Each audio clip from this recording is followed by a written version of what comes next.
Hello guys, நீங்க பார்க்கறது Tamil anime 2.0 நான் தான் உங்க சென்பாய்.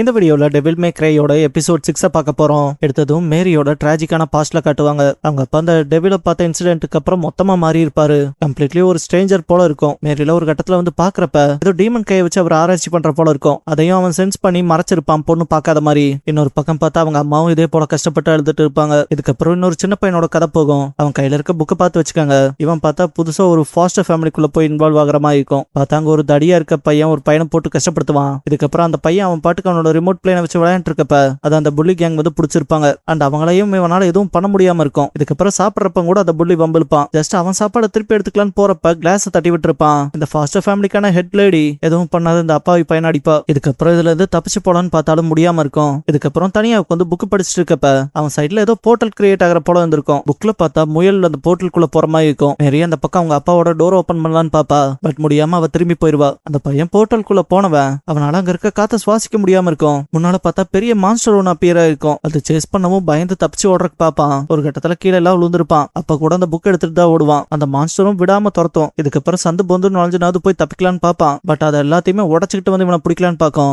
அப்போ ஒரு டிஃபரெண்ட் ஸ்பீஷிஸ் தான் அவனை கையை பிடிச்சு காப்பாத்திருக்கும். இதுக்கப்புறம் கண்ணு முடிக்கும் போது ஒரு ஸ்ட்ரேஞ்சான இடத்துல இருந்து எந்திரிப்பான். அங்க இருக்க கிரியேச்சர் பார்த்தா அவனுக்கு ஃப்ரெண்டான போல இருக்கும். அண்ட் அதை பார்க்கவே அவனுக்கு வினோதமா இருக்கும். இதுக்கப்புறம் அது வெளியே கூட்டிட்டு போறப்ப அவன் சுத்தி இருக்க விஷயங்களை எல்லாம் பார்த்து வியப்பான். ஒரு கட்டத்துல இப்படி டிஃபரெண்டா இருக்க கிரியேச்சர்ஸ்ல இருக்க குட்டியை மட்டும் இவங்கிட்ட அட்ராக்ட் ஆகி நல்ல விதமா பழகிற மாதிரி காட்டுவாங்க.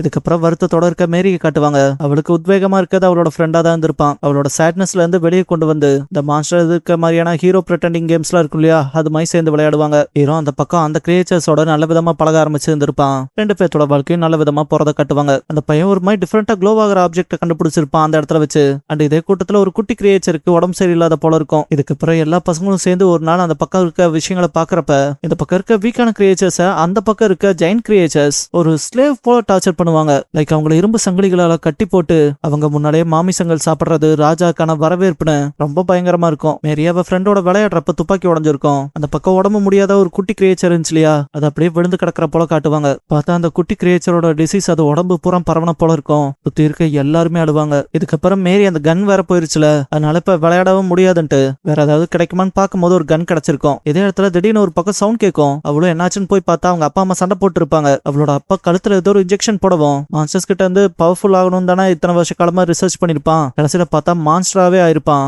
மேரியோட அம்மா இன்னும் நடக்கலைங்கிற போல அவளை சமாதானப்படுத்தலாம் சிரிச்ச முகத்தோட இருப்பாங்க.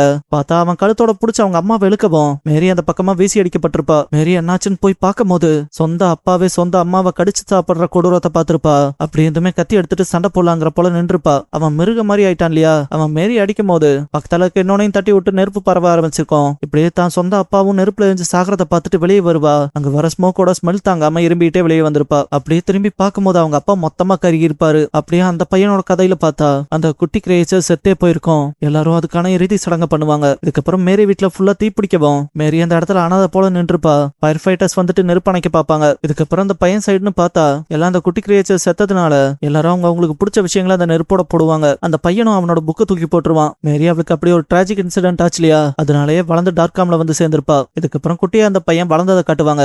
அவன் சின்ன வயசுலயே ஒரு டிஃபரெண்ட் டைப் ஆஃப் ஆப்ஜெக்ட கண்டுபிடிச்சிருப்பான் இல்லையா, அதை கம்ப்ளீட்டா அவன் சரி பண்ண போல இருக்கும். அவன் அந்த டிவைஸ் மூலமா பெரிய பெரிய மான்ஸ்டர்ஸ் கிட்ட இருந்து தப்பிச்சு அவனோட மக்கள்னு இருப்பாங்க இல்லையா, அவங்களை கூட்டிட்டு ஒரு சர்டைன் சிக்னலுக்கு வந்திருப்பான். அவங்ககிட்ட இருக்க அந்த டிவைஸே அதுக்கான வழியை காட்டும். அண்ட் அந்த டிவைஸ் மூலமா போர்ட்டலோட சைஸை கொஞ்சம் பெருசு பண்ணுவான். ஒன்ஸ் எல்லாரும் வெளியே வந்ததும் அனிமேஷன் டைப்பே மாறி இருக்கும். பார்த்தா வந்த எல்லாருமே டீமன்ஸா இருப்பாங்க. மக்காய் பத்தி உங்க எல்லாத்துக்குமே ஆல்ரெடி தெரிஞ்சிருக்கும் இல்லையா. அந்த மக்காயில போராட முடியாம ரொம்ப கஷ்டப்பட்டு தான் அகதிகளா எல்லாரும் இந்த பக்கம் வந்திருப்பாங்க. ஒன்ஸ் இங்க வந்து சுத்தமான காத்த சுவாசிக்கிறப்பெல்லாம் அவங்களோட சந்தோஷத்தை விவரிக்க முடியாம இருக்கும். ஈவன் டெவிலா இருந்தாலும் அந்த கை குழந்தை சிரிக்கிற அந்த சிரிப்பை பார்க்கும் போது ஆடியன்ஸா நமக்கே ஒரு மாதிரிதான் இருக்கும். அந்த பையன் தானே எல்லாத்தையும் சேஃபான பிளேஸ்க்கு கூட்டிட்டு வந்திருப்பான். அதனால மான்ஸ்டர்ஸ்ல கிராட்டிடியூட் காட்டுவாங்க. அவனும் ரொம்ப சந்தோஷமா சிரிப்பான். அப்படியே அந்த பக்கம் மேரியை காமிச்சா அவ டெவில்ஸை வேட்டையாடுறதுக்கு பயங்கரமா தயாராயிட்டு இருப்பா. இதுக்கப்புறம் அந்த மான்ஸ்டர்ஸோட சேர்ந்து அந்த பையன் ஷாப்பிங் போறதெல்லாம் காட்டுவாங்க. அவங்க எல்லாத்தோட சேர்ந்தும் போட்டோலாம் எடுத்துப்பான். இதுக்கப்புறம் ஒரு டார்க் பிளேஸ்ல டீமன்ஸ் எல்லாம் சேல் பண்ற மாதிரியான பர்சன்ஸை காட்டுவாங்க. இந்த இடத்துக்கு டார்காம் ரைட் வந்திருப்பாங்க.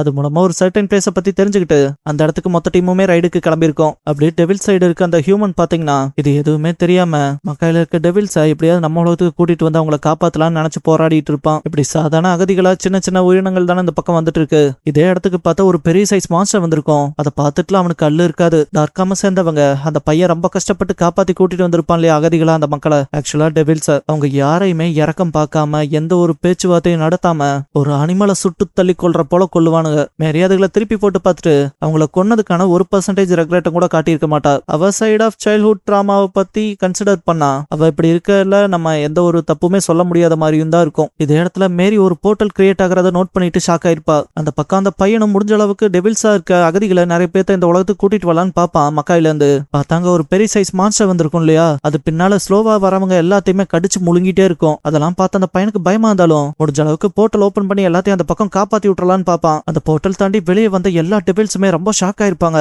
ஏன்னா முன்னால அவங்களோட இனத்தை சேர்ந்தவங்க தானே செத்து கிடக்குறாங்க, அகதிகளா தான் வந்திருப்பாங்க.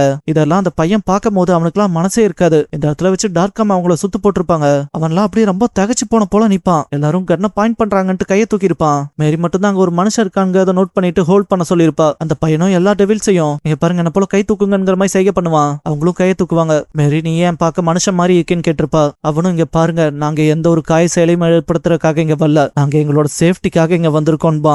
இதுக்கு முன்னாடி பாத்தீங்கன்னா டீமன் சேல் பண்றவங்கள தானே அந்த டார்க்காம் பார்த்துட்டு வந்திருப்பாங்க. அதனாலே மேரி நீ டீமன்ஸ் அந்த ரூம்ல இருந்து இங்க கூட்டிட்டு வந்து ஸ்மகிள் பண்ற, எங்களை பொறுத்த வரைக்கும் சேஃப்டிங்கிறது ஒன்னே ஒண்ணுதான், இந்த ஸ்பீஷிஸ் எல்லாம் மொத்தமா அழிக்கிறதுன்பா. அவனும் இங்க பாருங்க உங்க கன்ஸ் எல்லாம் கீழே போடுங்க, நானே இதை எக்ஸ்பிளைன் பண்றேன்னு இருப்பான். இந்த இடத்துக்கு அந்த பெரிய டீமன் வந்து எல்லாத்தையும் கடிச்சு திங்க ஆரம்பிச்சிருக்கோம். எல்லா கதைகளுமே அப்படியே கத்திட்டு ஓட ஆரம்பிச்சிருப்பாங்க. டார்க்காம் இந்த விஷயத்த பார்த்ததுக்கு அப்புறம் சும்மா இருப்பாங்களா என்ன, கண்டபடி எல்லா பக்கமும் கண்ணா பின்னான்னு சுட ஆரம்பிச்சிருப்பாங்க. டெவில்ஸ் எல்லாரும் அங்க இருந்து தான் கஷ்டப்பட்டாங்க, ஒரு சேஃப்டிக்காக இங்க கூட்டிட்டு வரலான்னு பார்த்து எல்லாத்துக்கும் ஒரு புது வாழ்க்கையை அமைச்சு கொடுக்கலான்னு நினைச்சவன் கண்ணு முன்னாலேயே எல்லாரும் செத்து போறத பார்க்கும் போது எப்படி இருக்கும், எல்லாரும் ரொம்ப கொடூரமா செத்து போவாங்க. அவனால எதுவுமே பண்ண முடியாம இருக்கும். இதே இடத்துல அவன் ஷோல்டர்லயும் ஒரு புல்லட் இறங்கி இருக்கும். கரெக்டா அந்த பெரிய டீமன் வெளியே வரப்ப மேரி டார்க்காம சேர்ந்த எல்லாத்தையும் எவாக்குவேட் ஆக சொல்லிட்டு அவ பெல்ட்ல இருந்து கம்ப்ளீட் பாம் செட்டை ஆக்டிவேட் பண்ணி தூக்கி போட்டிருப்பா. இதே இடத்துல ஒரு டெவில் குழந்தை அவன் செத்து போன அம்மாவை பார்த்துட்டு அழுதுட்டு இருக்கும். ஹோட்டல்ல இருந்து வெளியே வர பாக்குற அந்த பெரிய சைஸ் டெவில் அந்த மொத்த பாம் செட்டையும் முழுங்கி இருக்கும். ஒன்ஸ் அது வெடிச்சு சதறவும் அப்படியே பிளாக் அவுட் ஆன போல காட்டுவாங்க.